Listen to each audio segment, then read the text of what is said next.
Hello everyone, welcome back to this new video. दोस्तों, स्वागत है आप सभी का इस नए वीडियो में। इस वीडियो में हम लोग बात करने वाले हैं दोस्तों एस्से निबंध राइटिंग की। ठीक है दोस्तों, इस सब के लिए कि अभी तक उन्होंने एक भी एस्से नहीं लिखा और वो एस्से लिखना चाहते हैं, क्योंकि आर ओ के मेंस एग्जामिनेशन में आपको यही एस्से है जो आपको अंतिम रूप से चयन कराएगा और ठीक है और रैंक भी दिलाने में महत्वपूर्ण भूमिका निभाएगा। चलिए बात करते हैं हम लोग एस्से के कुछ किन पॉइंटों पर हम लोग बात करेंगे। ठीक है, उन कुछ पॉइंटों को आपको दिखा देते हैं। और एक और चीज़ आपको बता दें कि ये एस्से, इसमें जो भी पॉइंट्स हैं आप उनको फॉलो करते हैं। ठीक है, एक एक करके हम लोग सारे पॉइंट्स को डिस्कस करेंगे। इन सारी चीज़ों को ध्यान में रख जब आप लिखना स्टार्ट करेंगे तो धीरे धीरे करके आपको एक अच्छा एस्से निबंध लिखना आपको अच्छी तरीके से समझ में आ जाएगा। ठीक है, और एक चीज़ आपको यहाँ बता दें कि जैसे हमने यहाँ पर है ना थंबनेल में कि उनके लिए जो निबंध की तैयारी प्रारंभ कर चुके हैं, जो पढ़ना स्टार्ट कर दिए हैं या फिर उनके जो कहीं पढ़े हैं पढ़ चुके हैं उसमें सुधार चाहते हैं, तो ये इसलिए पॉइंट मैं कह रहा हूँ कि इन सब पॉइंट्स अगर आप करेंगे इसमें वैल्यू एडेड एनरिचमेंट होगा आपके निबंध में। ठीक है, और निबंध कितना इंपॉर्टेंट है आपके मेंस के एग्ज़ाम्स के लिए आर ओ में। ठीक है, आप मेंस के सिलेबस से इस बात का अंदाज़ा लगा सकते हैं, क्योंकि बिना एक अच्छा निबंध लिखे आपका आर ओ में फाइनल सिलेक्शन नहीं होने वाला है। ठीक है दोस्तों, बात करें कि आर ओ में जो निबंध है वो कितने नंबर का है, तो देखिए यहाँ टोटल 120 नंबर का निबंध रहेगा, है ना, और समय 3 घंटे रहेंगे। इसमें करना कैसा रहता है कि इसमें 3 प्रश्न होंगे और प्रत्येक शीर्षक से ना क ख 3 दिया होगा, उसमें से दिए गए शब्द सीमा में कुल 3 निबंध लिखे होंगे। जैसे पहला 600 सीमा में शब्दों की सीमा, दूसरा 600 और तीसरा 600 शब्दों में 3 लिखने। 40-40 नंबर के तीनों निबंध है, तीनों मिला के आपको यहाँ पे 120 नंबर के बनेंगे। ठीक है, और इनका सेक्शन क्या है निबंधों का उसको थोड़ा सा देख लेते हैं। पहले का सेक्शन अगर है तो साहित्य है ना, और संस्कृति, सामाजिक क्षेत्र और राजनीतिक क्षेत्र, इतने क्षेत्र से लिख के आपको 3 ऑप्शन में यदि मिलेगा। दूसरा क्या है, विज्ञान, पर्यावरण, प्रौद्योगिकी, आर्थिक क्षेत्र, कृषि, व्यापार। और तीसरा क्या है, राष्ट्रीय और अंतर्राष्ट्रीय घटनाक्रम। ठीक है, प्राकृतिक आपदाएं, चक्रवात, भूकंप, सूखा, बाढ़ इत्यादि और राष्ट्रीय विकास की योजनाएं। यानी 3 सेगमेंट में आपका एस्से का ये चीज़ बटा हुआ है। ठीक है, एक में आपको फिर लिखना हुआ 40 अंक का, और दूसरे का इस टॉपिक से, ये तीनों टॉपिक्स आपका एस्से का टॉपिक्स आपको मिलेंगे। ठीक है, बात करने वाले हैं तो सबसे पहले कि जब आप निबंध लिखने जा रहे हैं तो एक निबंध लेखन ही क्यों, कि आपका जो एग्ज़ाम है आर ओ उसमें मेंस में है, निबंध लेखन क्यों रखा गया है, उसकी प्रकृति क्या है। ठीक है, किस लिए निबंध रखा गया है, इस बात को समझेंगे। फिर बात आगे हम लोग इस चीज़ को देखेंगे क्या करें और क्या नहीं, एस्से लिखते समय किन बातों का हमें ध्यान रखना है ना, और किन बातों को है ना ध्यान में रखते हुए गलती नहीं करना है। उसके बाद अगला पॉइंट डिस्कस करेंगे कि रचनात्मक तरीके से सोचने का तरीका, यानी किस तरीके से हम सोचना स्टार्ट करें, क्या पॉइंट ऑफ व्यू हो।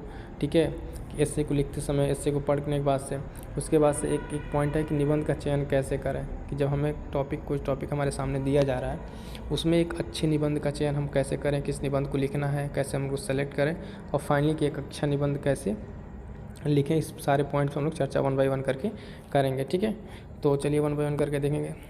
ठीक है, निबंध आपके आर ओ मेंस में काम आने वाला है, अंतिम रूप से चयन में आपके और टॉप रैंक निर्धारण में भी महत्वपूर्ण भूमिका निभाएगा, साथ ही साथ हिंदी का भी इसमें योगदान रहेगा। तो चलिए सबसे पहले देखते हैं कि निबंध लेखन क्यों रखा गया आपके एग्ज़ाम में, क्या पॉइंट ऑफ व्यू है निबंध का, है ना, किससे क्या जांचने का प्रयास किया जा रहा है। तो सबसे पहला पॉइंट इसमें है कि लेखन शैली और भाषा कौशल की परीक्षा होती है, यानी जब आप निबंध लिखते हैं तो उससे आपकी लिखावट कैसी है, आपकी भाषा कैसी है, उस चीज़ का इसमें परीक्षण हो जाता है। उसके साथ साथ व्यक्ति के ज्ञान, अनुभव, व्यवस्थित सोच, विचार, भावना का पता चलता है। यानी कि आप किसी एक दिए गए सर्टेन टॉपिक पे, कोई एक टॉपिक आपको दिया हुआ है, ठीक है, उस पर आपके विचार कैसे, अपने विचारों को कैसे व्यक्त करते हैं, है ना, आप अपने अनुभव पे कैसे बातों को लिखते हैं। तो ये सब सारी चीज़ें वहाँ से आपको एग्जामिनर वहाँ से देखता है। ठीक है, उसके बाद से व्यक्ति के व्यक्तित्व का मूल्यांकन होता है, वही आपकी पर्सनैलिटी किस तरीके से, अभ्यर्थी की बौद्धिकता और तार्किकता। ठीक है, कल्पना शक्ति, दृष्टिकोण, यानी सारे जो एस्पेक्ट्स हैं आपको एक ही एस्से में वो निकल के आ जाते हैं। ठीक है, ये तो हमारे पॉइंट्स कि क्या क्या निबंध के बारे में, क्यों निबंध रखा गया उसके बारे में। उसके बाद अगला पॉइंट हमारे पास है कि क्या करें और क्या ना करें। इससे लिखते समय जब हम इससे लिखना शुरू कर देंगे उसमें किन किन बातों का ध्यान रखना है। सबसे पहला पॉइंट आप देखेंगे, इसमें एक पॉइंट है कि छोटा पैराग्राफ और शब्द सीमा का पालन।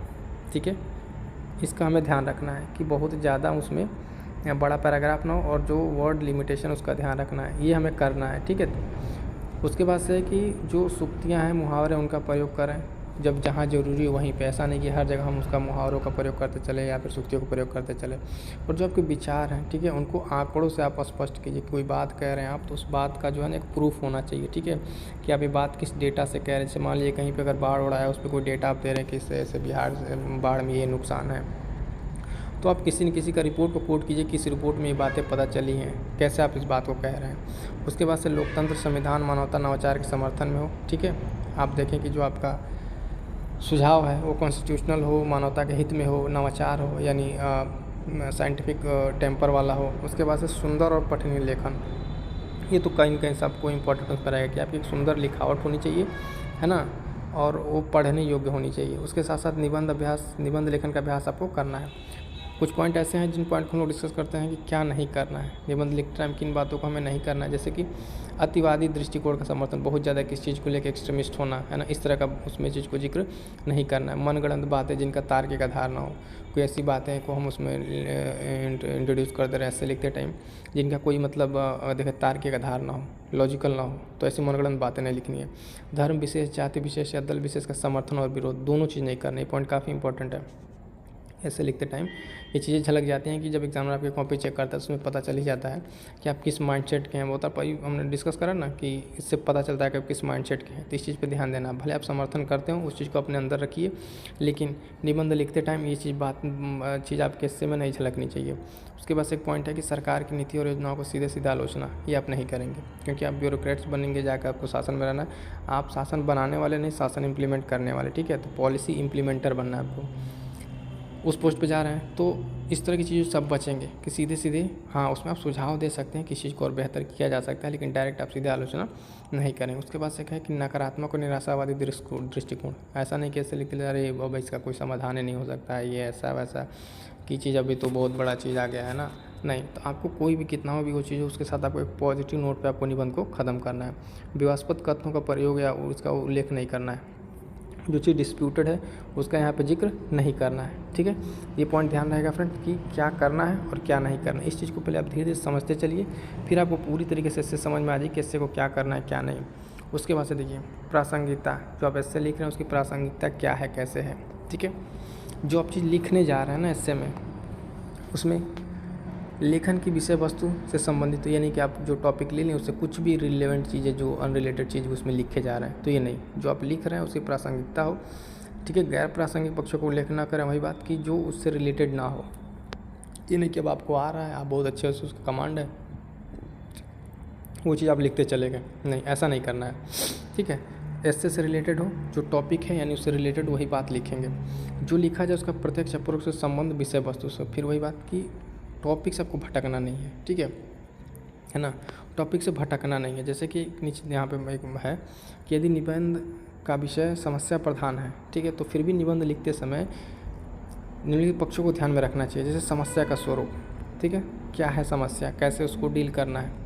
उसके बाद अगर देखें समस्या का प्रभाव जीवन के विभिन्न क्षेत्रों पर, सामाजिक, आर्थिक, राजनीतिक, ठीक है, इस तरह के एस्पेक्ट को जब आप लिखना शुरू करेंगे, इसके विभिन्न डायमेंशन को खोल के, तो आपका एस्से एक काफ़ी ना एक इनरिच एस्से आपका कंप्लीट होगा।